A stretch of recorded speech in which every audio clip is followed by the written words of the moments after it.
Sa Winnipeg, nababalot sa kontrobersya ang Philippine-Canadian Center of Manitoba. Hindi kasi naipadala agad ang mga donasyong nakala para sa mga biktima ng Typhoon Yolanda, ilang buwan na ang nakalipas. Ria Alcantara reports.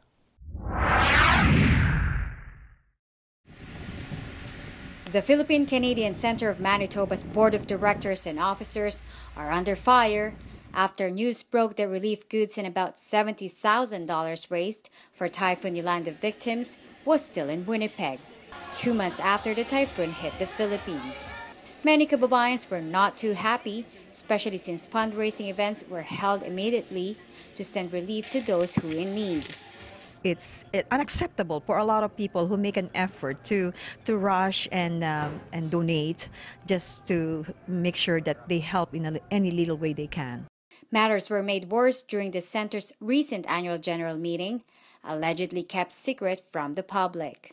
I think it speaks volumes that they didn't want to face the community.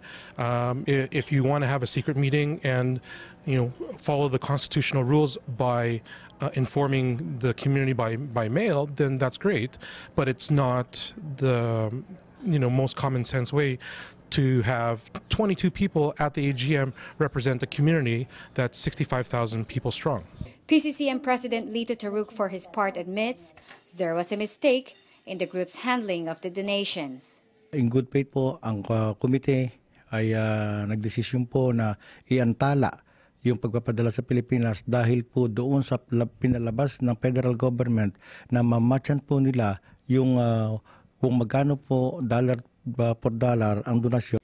He also takes full responsibility for the oversight and is now working to have donations sent immediately. Bilang presidente, ako po ang liable dyan. Kaya ako po ay taus-puso, deep inside, na nagsosorry po sa inyo na ito pong inyong donasyon. May assurance po na talagang makakarating doon sa dapat na talagang makatanggap ng inyong tulong. The community center was built to be the point of pride for the growing Filipino community in Manitoba. And with all the criticism that it's facing right now, many are still hoping to regain what might have been lost from the situation. Ria Alcantara, ABS-CBN News, Winnipeg.